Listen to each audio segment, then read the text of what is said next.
बिस्मिल्लाहिर्रहमानिर्रहीम। नाज़रीन अस्सलाम वालेकुम, मैं हूँ मंसूर आज़म काजी। पाकिस्तान की मईशत गुज़िश्ता चंद बरसों में शदीद बहरान, माशी अदम इस्तेहकाम और महंगाई जैसे चैलेंजेस से दो चार रही, लेकिन 2021 से 2025 के दौरान इक़्तिसादी इस्लाहात, बेहतर मालियाती हिकमत अमली और पॉलिसियों के तसलसल ने मुल्क को बहरान से निकाल कर इस्तेहकाम की राह पर डाल दिया है। इस दौरान बरामदात में नुमाया इजाफा हुआ, टैक्स कलेक्शन में बेहतरी आई, तरसीलात ज़र मुस्तहकम हुई, स्टॉक मार्केट में नुमाया तरक्की हुई और ज़र मुबादला के ज़खायर में इजाफा देखने में आया।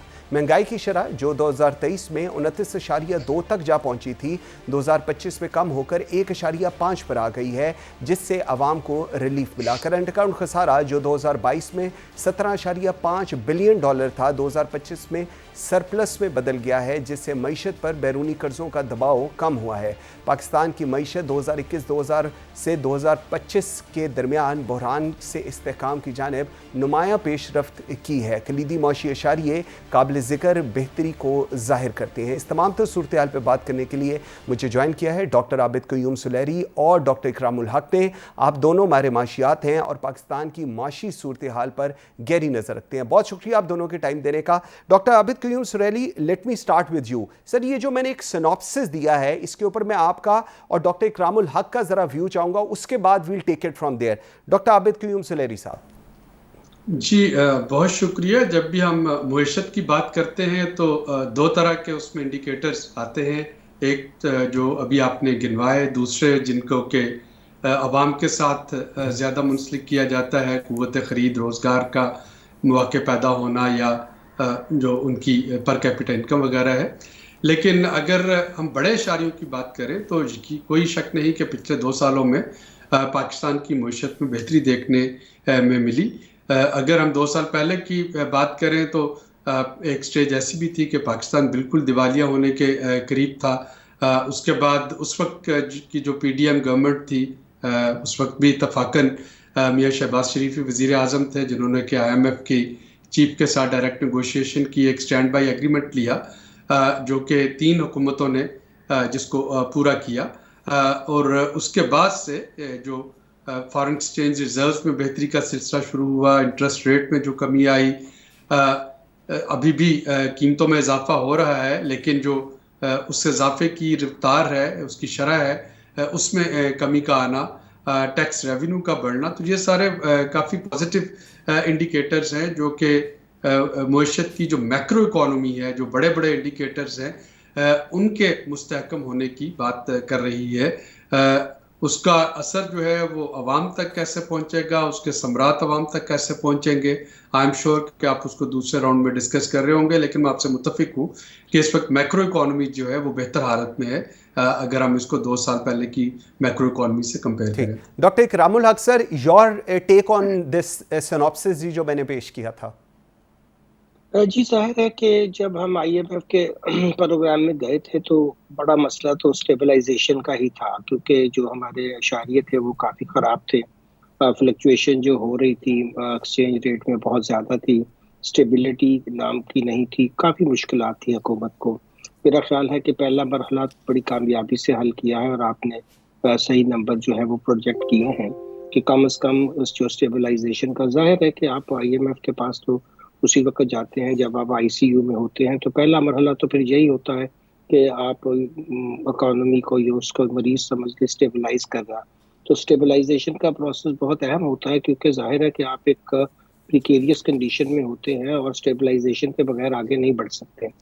तो मेरा ख्याल है कि स्टेबलाइजेशन का प्रोसेस तो बहुत कामयाबी के साथ जिस हुकूमत ने हासिल किया है, मगर बाकी जो आस्पेक्ट हैं इकोनॉमी के, उसके ऊपर इंशाल्लाह ताला फिर हम बात करते हैं कि वो अभी कहाँ हमें जो है वो आगे बढ़ना है। ठीक, डॉक्टर आबिद साहब, सर बरामदात की अगर हम बरामदात से स्टार्ट करते हैं, 2023 में 21 अरब डॉलर से बढ़कर 2024 में 30.35 अरब डॉलर तक पहुंच गई हैं, जबकि ये कहा जा रहा है कि 2025 के अंदर हम 32.34 अरब डॉलर तक चले जाएंगे।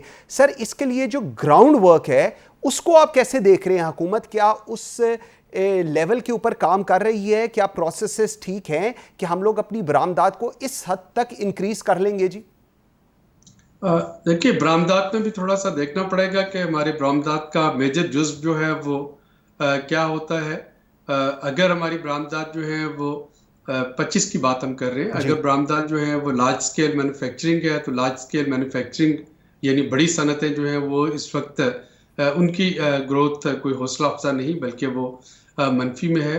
अगर बरामदात की डिपेंडेंस जो है वो इस वक्त ज़राअत पे है, तो बदकिस्मती से मौसमी जो तब्दीलियां हैं, क्लाइमेट चेंज, उनकी वजह से हमारी कपास की फसल कोई बहुत अच्छी नहीं रही इस सीज़न में। राइस ने हमें एक एडिशनल एडवांटेज दिया था, लेकिन वो उसकी वजह जो थी बुनियादी तौर पे इंडियन राइस की एक्सपोर्ट में पाबंदी थी। अब वो भी नहीं, तो राइस में भी कंपटीशन जो है वो आपको आता हुआ नज़र आ रहा होगा। इसी तरीके से वीट की क्रॉप के बारे में भी कुछ खदशात का इजहार किया जा रहा है कि शायद इस साल वीट की वो क्रॉप हमें ना मिल सके जो कि हम तवक्को कर रहे थे। और तीसरा जो होता है वो सर्विसेज सेक्टर का है, और सर्विसेज सेक्टर में यकीनन एक बेहतरी आई है। हमारे यंगस्टर्स जो हैं और एंटरप्रेन्योर्स जो हैं उन्होंने जो हमारे सॉफ्टवेयर एक्सपोर्ट और कंप्यूटिंग सर्विसेज एक्सपोर्ट उसमें लामहला तौर पे वो कामयाबी हासिल कर रहे हैं। और इसका फर्दर जो है गोइंग फॉरवर्ड वो डिपेंड करता है कि हम कितनी जल्दी 5G जो है वो पाकिस्तान में इंट्रोड्यूस करवा देते हैं, हम किस तरह के जो रूल्स एंड रेगुलेशंस हैं वो इंटरनेट के लिए लेके आते हैं, और उसकी जो सर्विसेज हैं वो कितनी अनडिस्ट्रक्टेड रहती हैं ताकि जो सर्विस प्रोवाइडर हैं वो इस पे काम कर सके। तो मेरा ख्याल है कि 2025 में अगर मैं बरामदात को देखूं तो थोड़ा सा एक मिक्स ट्रेंड मुझे नज़र आ रहा है, और उसकी बुनियादी वजह जो है वो ज़राअत का शोबा जो है उसमें मुझे थोड़ी सी कमी आती हुई नजर आती है। डॉक्टर इकरामुल हक, योर टेक ऑन बरामदात, जो नंबर जो फिगर्स बता रहे हैं और जो कहा जा रहा है कि 32.34 अरब डॉलर तक ले जाया जाएगा, ग्राउंड रियलिटी इससे थोड़ी सी बरक्स है, लेकिन आपका क्या इसके ऊपर व्यू है जी? मेरा ख्याल है कि पाकिस्तान को इस सिलसिले में दो बड़े मसाइल हैं। एक तो एनर्जी का जो हमारा मसला है, जाहिर है हम कंपेटिटिव नहीं रहते जब तक अपनी एनर्जी की कॉस्ट को नीचे नहीं लेके आते हैं। दूसरा मसला ये है कि हमारी एफिशिएंसी भी बहुत कम है, और उसमें बड़ी वजह इंफ्रास्ट्रक्चर का मसला है। अब जैसे आईटी की हम बात करें तो आईटी का इंफ्रास्ट्रक्चर हमारा बहुत वीक है। जब तक हम इसके इंफ्रास्ट्रक्चर को बेहतर नहीं करते, देखिए ह्यूमन रिसोर्स अल्लाह का शुक्र है कि इस फील्ड में हमारे पास बहुत अच्छा है, और लोग अपने कहीं रेजिलियंस भी दिखाई है उन्होंने, और बहुत अच्छा काम भी किया है इन मुश्किल हालात के बावजूद भी।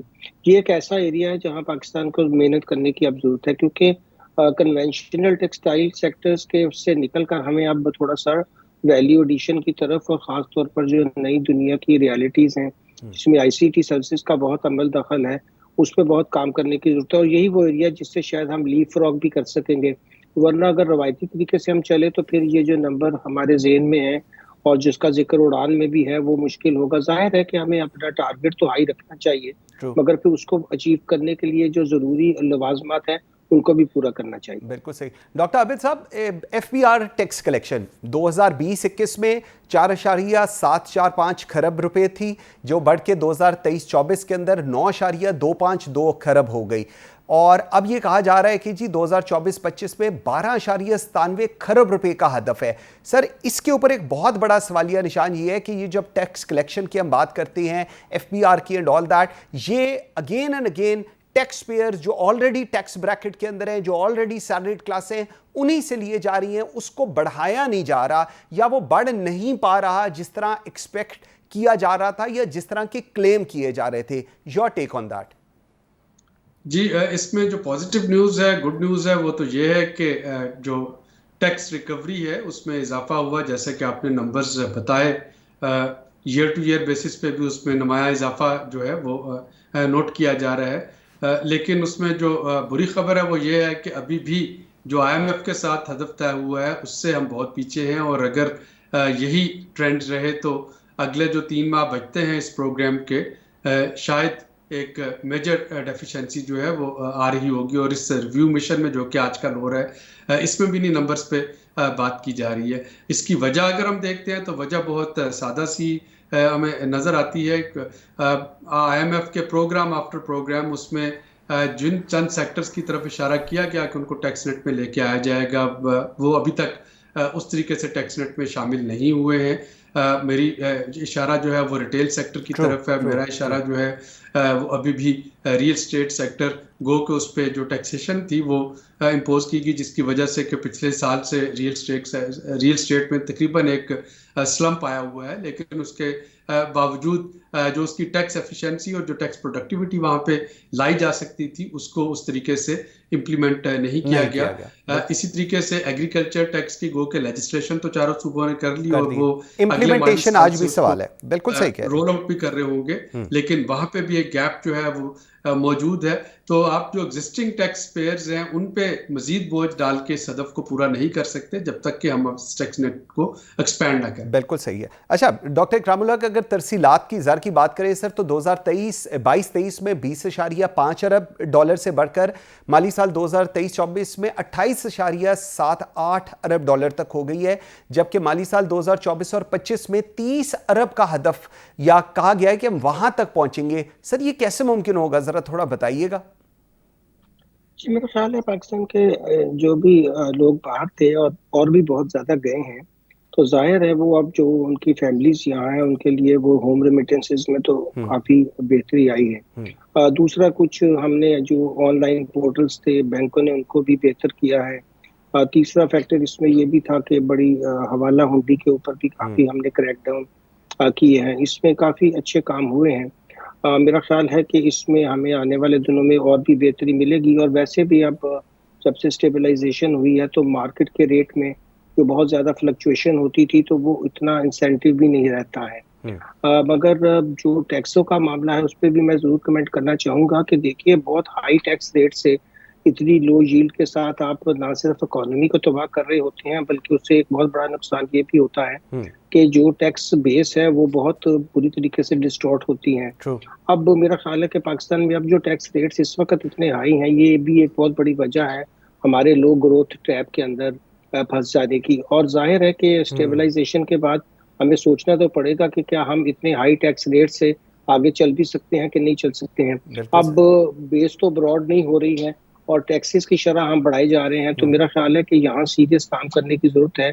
और FBR रिफॉर्म्स $1 बिलियन का तो ऑलरेडी वो कर्जा बाहर से ले चुके हैं और अब मजीद वर्ल्ड बैंक से लेना चाहते हैं, मगर वहाँ कोई सीरियस रिफॉर्म मुझे होते नजर नहीं आते हैं। बिल्कुल सही, बिल्कुल ठीक है, बिल्कुल ठीक है। अच्छा उसको ठीक करना चाहिए। बिल्कुल सही। डॉक्टर आबिद साहब, डायरेक्ट FTA की अगर फॉरेन डायरेक्ट इन्वेस्टमेंट की बात करें 2022-23 के अंदर 1.6 अरब डॉलर से बढ़कर माली साल 2023-24 में 2.3 अरब डॉलर तक आ गया, और जबकि माली साल 2024-25 के अंदर इसको मजीद ऊपर जाने की बात हो रही है। इसको आप कैसे देख रहे हैं जी?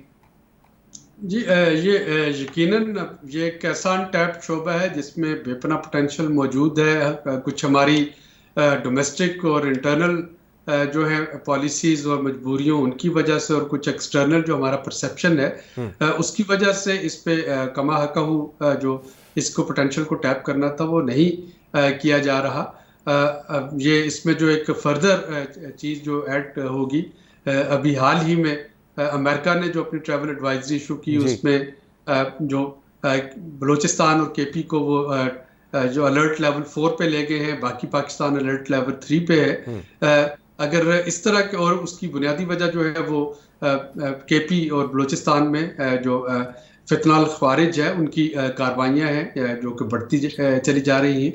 तो मेरा ख्याल है कि दो चीज़ें जो फॉरेन डायरेक्ट इन्वेस्टमेंट को डिटर कर रही हैं पाकिस्तान में, पहली चीज़ जो है वो हमारी पॉलिटिकल इंस्टेबिलिटी है जिसका कि एक जो पॉलिटिकल सिचुएशन जो है वो टर्बुलेंस में रहती है, और दूसरा जो है ये फितनाल ख्वारिज है और ये हम ही ने इस पे काबू पाना है। हमारी मुसल्लह अफवाज हर तरह की कुर्बानियाँ दे रही हैं, बलूचिस्तान में भी KP में भी। इसको थोड़ा सा जो है वो इंटरनेशनल लेवल पे भी बात को उठाना चाहिए कि अफगानिस्तान में जो अमेरिकन असला है अगर वो वापस नहीं लिया जाता तो ये फितनाल ख्वारिज के इस्तेमाल में किसी न किसी शक्ल में ये रह रहा है और ये पाकिस्तान की सालमियत को नुकसान पहुंचा रहा है। बिल्कुल ठीक है।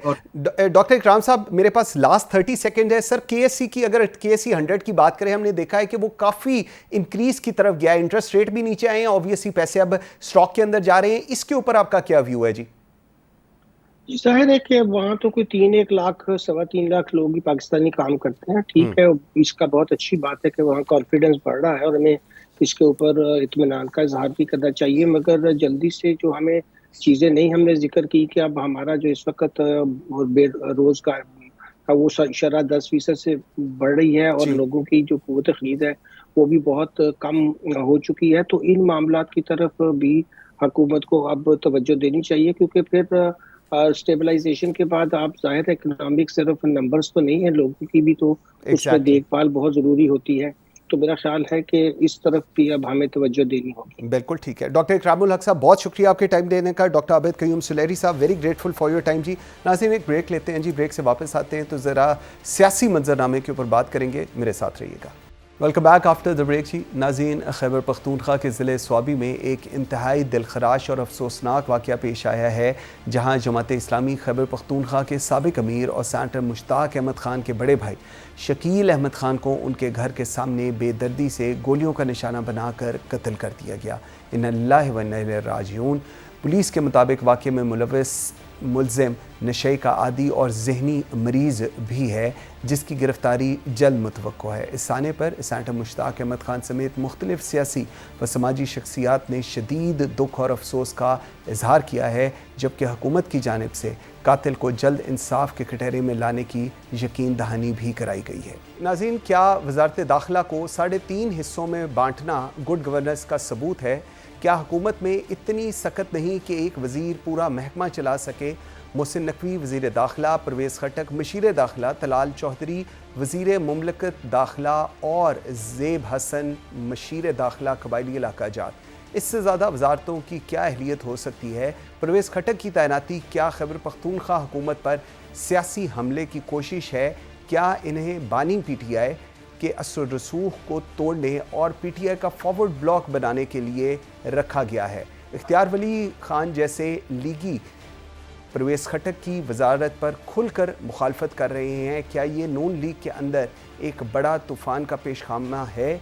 ऐसा लग रहा है कि सदर मुस्लिम लीग नून नवाज शरीफ और वज़ीर आज़म शहबाज शरीफ खुद एक पेज पर नहीं है। उस सूरत हाल पर बात करेंगे और मुझे ज्वाइन किया है पाकिस्तान तहरीक इंसाफ के सीनियर रहनुमा सेनेटर डॉक्टर हुमायूं मोमिन साहब ने। डॉक्टर साहब, बहुत शुक्रिया आपके टाइम देने का।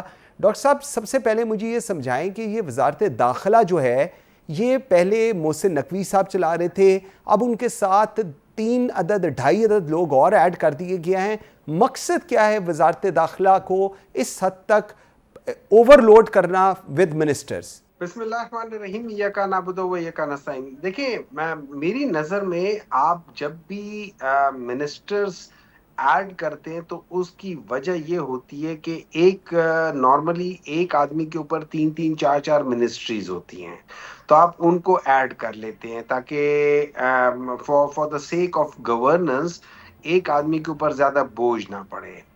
लेकिन जब आप किसी एक महकमे के अंदर एक निकम्मे आदमी को डाल देते हैं तो फिर आपको उस निकम्मे आदमी को कॉम्पनसेट करने के लिए एक अच्छा आदमी डालना पड़ता है। लेकिन जब आपके पास सारे निकम्मे हो तो फिर आपको एक चीज को मैनेज करने के लिए 4 निकम्मों की या 5 निकम्मों की जरूरत होती है। तो that is what I understand from this thing. Otherwise सिर्फ एक मतलब 2 चीजों की मैं समझ सकता हूँ कि गुंजाइश बन सकती है। एक, आपका वजीर हो, दूसरा वजीर मुमलिकत हो जो यंग आदमी हो, पहली बार हो, जिसने कुछ सीखना हो फ्यूचर के लिए। तो मुझे अंडरस्टैंड करता हूं मैं, मतलब वहां तक मैं अंडरस्टैंड कर लूंगा। और वो भी आप अपनी यूथ को आगे लाने के लिए उनको एक एक्सपीरियंस देना चाहते हैं तो आप वो कर लें। लेकिन जिस तरीके से हमने देखा है, इनमें से 2-3 बंदे तो इनकी पॉलिटिकल पार्टी के ही नहीं है। तो आई डोंट अंडरस्टैंड कि ये किस बेसिस पे इनको कर रहे हैं। क्या इस वजह से कि ये सारे वो लोग थे जिन्होंने अपनी जो लॉयल्टी थी वो बदली थी? इन अदर वर्ड्स, इनको नॉन लॉयल लोग चाहिए? क्या ये वो सारे लोग थे जिनको ये करप्ट लोग कहते थे? क्या इनको सारे करप्ट लोग चाहिए? क्या जब ये कहते थे कि खासतौर पर परवेज खटक के रेफरेंस से कहते थे कि ये तो BRT में इसने इतना किया, तो क्या ये उनको इसलिए रखा था कि इनको इस किस्म की एडवाइस दे कि चोरी कैसे होती है and so four? So I do not understand. मैं ऑनेस्टली, देखिए, एक होता है आर्टिफिशियल इंटेलिजेंस, एक होती है नेचुरल स्टुपिडिटी। ओके, इन लोगों की पार्टी में नेचुरल स्टुपिडिटी बहुत ज्यादा है। ओके, ओके अच्छा, लेकिन अब डॉक्टर साहब, अगर एक तो ये पर्सपेक्टिव है, ठीक है आपका बिल्कुल, और ये लोग अक्सर लोग समझने से कासिर हैं कि इतना सब कुछ क्यों किया जा रहा है। कुछ तरफ से ये भी आ रहा है कि शायद मोहसिन नकवी साहब को पीसीबी की तरफ ही सिर्फ फोकस किया जाएगा, उनको इंटीरियर से हटा दिया जाएगा। बट दीज आर ऑल जो हम लोग देख रहे हैं इस वक्त बातचीत हो रही है। अगर मैं बात करूं परवेज़ खट्टक साहब की प्रिसाइसली तैनाती की, क्या ये खैबर पख्तूनख्वा हुकूमत के ऊपर कोई सियासी हमले का प्लान है? क्योंकि सिर्फ कहा यह जा रहा है कि बानी के जो असर रसूख है उसको तोड़ने के लिए और पीटीआई के अंदर एक फॉरवर्ड ब्लॉक बनाने की हदायत दी गई है। इसको आप किस पर्सपेक्टिव में फिर देखेंगे? देखिए, जो मुझे ये कोई परवेज खट्टक पहली बार पीटीआई के खिलाफ नहीं कर रहे। जब इन्होंने शुरू में पीटीआई को छोड़ा था for whatever reason I fail to understand, लेकिन जब छोड़ा था इन्होंने एक पार्टी बनाई थी और इन्होंने बहुत बुलंद और पता नहीं कौन कौन से किस किस्म के दावे किए थे कि हम ये कर देंगे वो कर देंगे। वहां पे ये एक ऐसे अपने हलके में एक ऐसे शख्स से हार गए कि जिसको कोई जानता भी नहीं था, सिर्फ उसको एक बैकिंग थी इमरान खान की। अभी अगर ये दोबारा आ जाएंगे, मुझे समझ नहीं आती कि ये क्या तीर मार लेंगे। अगर इन्होंने पहले तीर नहीं मारा, इलेक्शन से पहले तीर नहीं मारा, तो फिर आज ये क्या तीर मार लेंगे? आज तो वहां पे हुकूमत पाकिस्तान तहरीक इंसाफ की है, तो आज क्या कर लेंगे? उस वक्त तो हुकूमत भी नहीं थी, और उस वक्त ये याद रखे उस हुकूमत ने जिस लिहाज से मुआशी बहरान पैदा किया था, वहां पे टोटल 15 दिन की वहां पे इशू वो तनख्वाहें नहीं थी। आज 3 साल की हैं, प्लस पाकिस्तान तहरीक इंसाफ की जो केपी की गवर्नमेंट है, आज वो अपने जो लोन्स थे उनको रिटायर करने के लिए उन्होंने फंड्स कायम कर दिए ताकि वो gradually in the next few years सारे लोन्स रिटायर कर ले। मुझे नहीं समझ आती कि इनके दिमाग में क्या। मैं दोबारा कहता हूँ कि उस जगह पे अनफॉर्चुनेटली नेचुरल स्टुपिडिटी बहुत ज्यादा पाई जाती है, बददर्जा कमाल पाई जाती है। ओके गवर्नर केपी का एक इल्ज़ाम है, फैसल करीम कुड्डी कह रही हैं कि पीटीआई खुश है कि खान साहब अंदर हैं, और अगर खान साहब बाहर आ जाएंगे तो उनकी जो दिहाड़ियाँ लगी हुई हैं वो ख़त्म हो जाएंगी। ये किस पर्सपेक्टिव में वो कह रहे हैं, और आपके पास क्या इतलात हैं कोई ऐसी चीज़ें कि कौन से ऐसे पीटीआई के लोग हैं जो चाहते हैं कि बानी अंदर रहें और बाहर ना आए, और अगर बाहर आ जाएंगे तो दिहाड़ियाँ ख़त्म हो जाएंगी? कुछ समझ में नहीं आया, लेकिन वो बड़ी ही उन्होंने कहा मेरे पास एविडेंस भी है और मैं इसको प्रूफ भी कर सकता हूँ। देखिए, इस तरह है कि इन सारी चीजों में ये बड़ी सब्जेक्टिव चीज होती है। आई डोंट नो कि इसको कोई प्रूफ कैसे करेगा। तो अगेन नेचुरल स्टुपिडिटी सामने आ रही है। अच्छा, दूसरी चीज ये है कि ये लोग अपनी वो कि इंसान हर एक को ना अपने आईने में परखता है।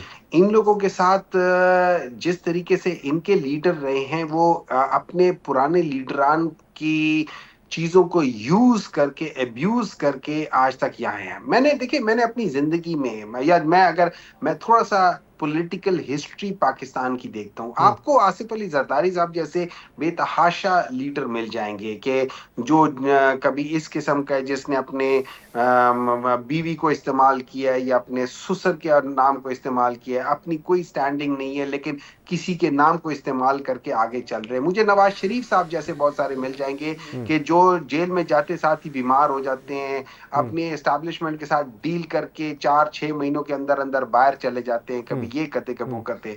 मुझे आज तक इमरान खान जैसे कोई लीडर नजर नहीं आ रहा जो कि अपने स्टैंड में खड़ा हुआ है। वो टस से मस नहीं हो रहा, वो जाके जेल में हशाश बशाश है, बैठा हुआ है, पांव पे पांव रख के बैठा हुआ है, किताब पढ़ रहा है, वो कुरान का मुताला कर रहा है, वो वहां से पूरी दुनिया के अंदर जो पाकिस्तान के मसले उनको उजागर कर रहा है, जो दुनिया के मसले उनको उजागर कर रहा है, जो इश्यूज है उनके ऊपर बात कर रहा है। वो दुनिया आज भी उसके जेल में होने के बावजूद भी उसको फॉलो कर रही है। मुझे आज तक इस किस्म का कोई लीडर पाकिस्तान की हिस्ट्री में नजर नहीं आया कि कौन था, कौन इस तरीके से इतना ज्यादा था। हाँ, मुझे ये जरूर मालूम है कि जुल्फिकार अली भुट्टो ने जेल में जरूर किया था, लेकिन जुल्फिकार अली भुट्टो को उनके साथ वालों ने एक्चुअली उनको मरवाया था। इस वजह से पीपल्स पार्टी ये समझती है, या उनके वर्कर्स ये समझते हैं कि शायद पीटीआई वाले भी उसी तरीके से हो, क्योंकि जब पीपल्स पार्टी वाले जुल्फिकार अली भुट्टो अंदर हुए थे तो उस वक्त कोई पीपल्स पार्टी वाले कोई ज्यादा बाहर नहीं निकले थे। लेकिन यहाँ पे आप देखें, यहाँ पे ये पॉलिटिकल पार्टी जिसमें इसके बावजूद के खदशा था कि किस तरीके से ये जो गवर्नमेंट है वो हाई हैंडेडनेस के लिहाज से वर्कर्स के ऊपर आ रही है, लेकिन उसके बावजूद हर दफा कॉल पे वर्कर्स निकले। अच्छा डॉक्टर साहब, ठीक है डॉक्टर साहब, मुझे वो पीछे अपने नहीं हो रहे, ठीक। अच्छा डॉक्टर साहब, मुझे जरा ख्याल कि मुझे इस किस्म का कोई लीडर पाकिस्तान की रीसेंट या पास्ट हिस्ट्री में कोई मिलता है। ठीक है। अच्छा डॉक्टर साहब, लास्ट क्वेश्चन जी। अब प्रोडक्शन ऑर्डर इशू किए गिलानी साहब ने, एजाज चौधरी साहब के और ऑन अब्बास बप्पी साहब के। हमने देखा एजाज चौधरी साहब को हुकूमत पंजाब ने नहीं भेजना था, सुप्रिटेंडेंट जेल ने नहीं उनको रिलीज़ किया और कल भी नहीं रिलीज़ किया। ऑन अब्बास बप्पी आए और उसके बाद उन्होंने कहा कि नहीं, मैं बेहतर है मैं वापस चला जाऊं, क्योंकि मेरे लिए ये एक वो चीज़, मैं कंफर्टेबल नहीं हूँ इस सारी सूरत में कि एजाज चौधरी जेल के अंदर और मैं वापस आया हूँ। क्या देख रही हैं आप पीपल्स पार्टी का रोल इस पूरी सूरत हाल में, क्या देख रही हैं? देखिए, ये पीडीएम की हुकूमत में पीपल्स पार्टी का रोल एग्जैक्टली वही है जो पीएमएलएन का रोल है। ये दोनों टोटल एक कॉइन है, दो हिस्से हैं, दो मुख्तलिफ रूप से उनके। पीपल्स पार्टी उनको कंधा दे रही है कि आप हर गलत काम करें, उनके हर गलत आईनी या गैर आईनी बिल या जो कॉन्स्टिट्यूशनल अमेंडमेंट्स हैं उसमें इन्होंने 100% किरदार अदा किया। ये उनको दोषी नहीं ठहरा सकते, ये उनके साथ पूरे वो कहते हैं ना पार्टनर इन क्राइम है। हाँ, इनके क्राइम करने का तरीका कुछ और है। रही बात ये कि ये जो दो आप बता रहे थे कि प्रोडक्शन ऑर्डर्स थे, मेरी नजर में यूसुफ रजा गिलानी साहब ने एक प्रिंसिपल स्टैंड लिया था। उन्होंने प्रोडक्शन ऑर्डर जारी किए और जब उस पे नहीं किया तो उन्होंने कहा मैं नहीं आऊंगा, और इस पे पीपल्स पार्टी वाले उनके खिलाफ ही रहे हैं। फिर मेरे ख्याल में कहीं जाके उनको समझाया बुझाएगा कि यार ये शायद तुम जो स्टैंड ले रहे हो ये गलत है, इस पे जो वो सही स्टैंड ले रहे हैं उनको कहोगे यार ये मत करो। अब उसको फेस सेविंग करने के लिए उन्होंने सेनेटर ऑन को दोबारा गिरफ्तार करवाया है, और फिर जब उनके प्रोडक्शन ऑर्डर आए तो उनको बुलवा लिया। उनके साथ यूसुफ रजा गिलानी साहब भी आ गए, और उन्होंने इस चीज को एक प्रिविलेज कमेटी में डाल दिया। हालांकि प्रिविलेज कमेटी में तो मेरी चीजें जानी चाहिए। एक सेनेट का चेयरमैन जो कि आईनी तौर पे तीसरा या चौथा सबसे बड़ा वो ओहदा है पाकिस्तान का, उनका तो हुक्म होता है। मेरा नहीं ख्याल कि ये किस लिहाज से, तो I think they are trying to play एक किस्म का एक ड्रामा बना रहे हैं अवाम के सामने, लेकिन अंदर से ये सारे मिले हुए हैं। Senator Humayun Mohammad sahab, thank you very much ji, very grateful for your time ji. मेरे साथ हैं सेनेटर नासिर भट्ट साहब, पाकिस्तान मुस्लिम लीग नून के सीनियर रहनुमा। बहुत शुक्रिया भट्ट साहब आपके टाइम देने का। भट्ट साहब, अभी जिस तरह बात हो रही है, वफाकी काबीना में जो एडिशन हुई है 27 और वज़रा ऐड हुए हैं, लेकिन सबसे बड़ा सवाल वजारत दाखिला के ऊपर हो रहा है। मोहसिन नकवी ऑलरेडी मिनिस्टर हैं, परवेज़ खटक साहब को मशीर बना दिया गया है, तलाल चौधरी साहब को वज़ीर मुमलिकत बना दिया गया है, और ज़ेब हसन को मशीर दाखिला कबायली इलाका जात बना दिया गया है। सर, क्यों दाखिला कोई इतना मुश्किल चीज़ थी कि इतने सारे वज़ीरों को इकट्ठा किया गया है जी इस पर?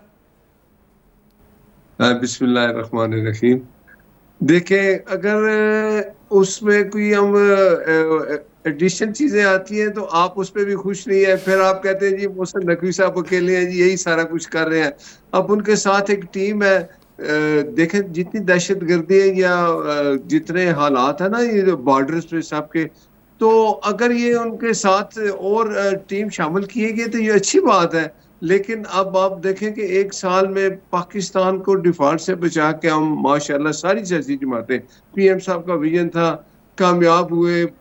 तरक्की जो कहते हैं कि इंटरेस्ट रेट भी कम हो गया, क्या कहते हैं कि महंगाई भी सिंगल डिजिट पे आ गई। तो उसके बाद जो सियासी जमातें होते हैं उनको भी अगर वो हम अपने साथ शामिल करते हैं, उनको नुमाइंदगी दी जाती है, तो फिर जब एक कोलिशन गवर्नमेंट होती है तो फिर ये सारी सियासी जमातों को साथ लेके चलना पड़ता है। और पीएम साहब जिस तरह पूरे कहते हैं ना, एक जमात की हुकूमत और कोलिशन में बड़ा फर्क होता है, तो सबकी सुनी भी जाती है, सबके साथ चला जाता है। तो ये चीजें थी, जब हम अच्छी तरफ जा रहे थे तो हम चाहते हैं कि सारी सियासी जमातें जो हुकूमत में शामिल हैं वो भी अपना हिस्सा डालें, अपने इलाके में जाए, लोगों को की जो हेल्प की मुश्किल के जो है जो उनके कोई काम है उनके उनमें तेजी आए, लोगों की मुश्किलात में कमी आए, तो इसलिए इसको ठीक। अच्छा, लेकिन इसके अंदर ठीक है, आप जिस तरह फरमा रहे हैं सही फरमा रहे हैं, लेकिन मुझे एक चीज़ समझाइएगा, परवेज़ खट्टर साहब की तैनाती उसका क्या मकसद है? क्या वो कोई खैबर पख्तूनख्वा के अंदर कोई सियासी हमला उन्होंने करना है, या कोई वहाँ का जो असर रसूख है उसको थोड़ा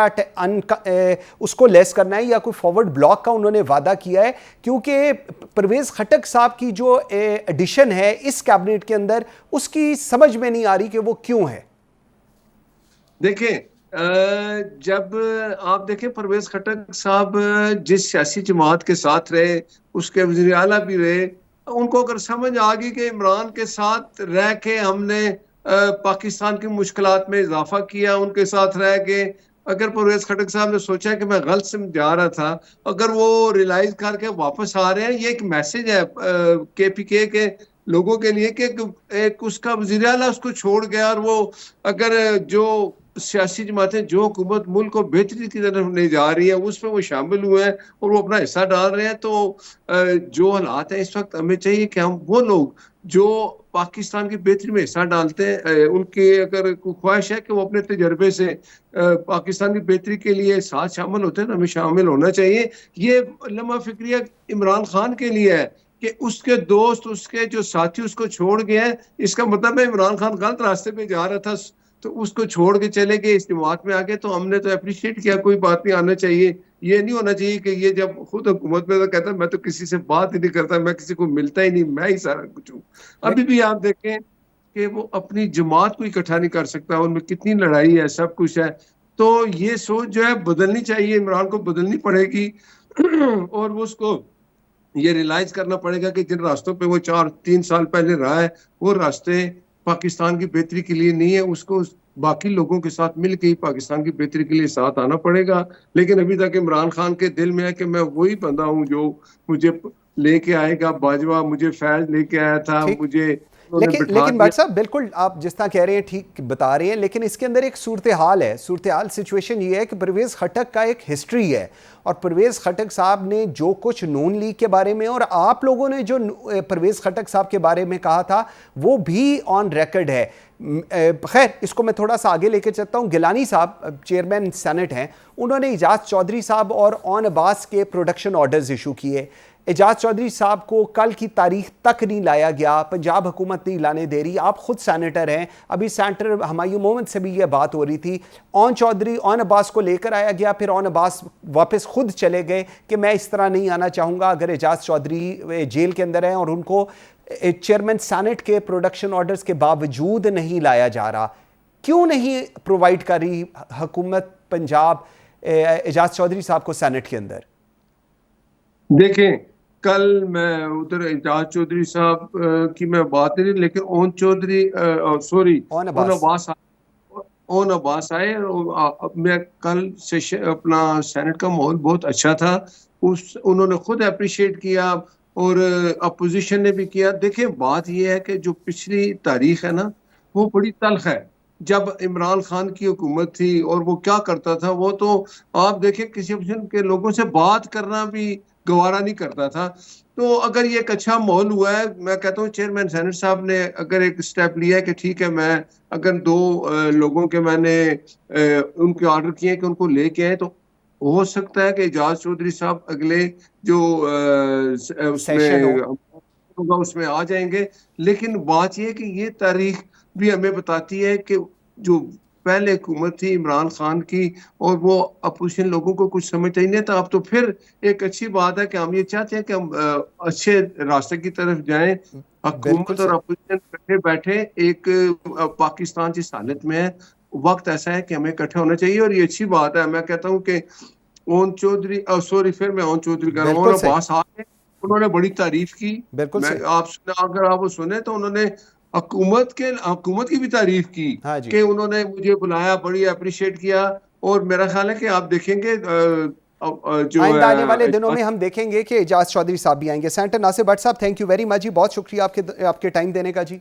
सेनेटर हुमायूं मोहम्मद साहब, सेनेटर नासिर भट्ट साहब, बहुत शुक्रिया जी आपके टाइम देने का, वेरी ग्रेटफुल। नाज़रीन, ईरान ने अमरीकी सदर डोनाल्ड ट्रंप की जानिब से जौहरी प्रोग्राम पर मुज़ाकरात के हवाले से किसी भी ख़त के मौसूल होने की तरदीद की है और वाज़ह किया है कि मौजूदा सूरत हाल में अमरीका से बराह रास्त मुज़ाकरात मुमकिन नहीं। गैर मुल्की खबर रसां एजेंसी के मुताबिक ट्रंप ने जुम्मे को कहा था कि वो ईरान के साथ जौहरी मुआहदे पर बातचीत करने के ख्वाहां हैं और इस हवाले से ईरानी क़यादत को ख़त भेजा गया है जिसमें उन्होंने उम्मीद जाहिर की कि ईरान मुज़ाकरात पर आमादा होगा। ताहम अल जज़ीरा के मुताबिक ईरानी सफारत खाने के तर्जुमान और सुप्रीम लीडर आयतुल्लाह ख़मीनी के दफ्तर ने भी इस ख़त की वसूली की तस्दीक नहीं की। दूसरी जानिब ईरानी वज़ीर ख़ारजा सैयद अब्बास ने कहा है कि जब तक अमरीका की सख्त पाबंदियाँ और दबाव की पॉलिसी बरकरार रहेगी तब तक ईरान जौहरी मुज़ाकरात में शामिल नहीं होगा। उन्होंने मज़ीद कहा कि अमरीका की जानिब से धमकियाँ और ज़्यादा से ज़्यादा दबाव की हिकमत अमली के तहत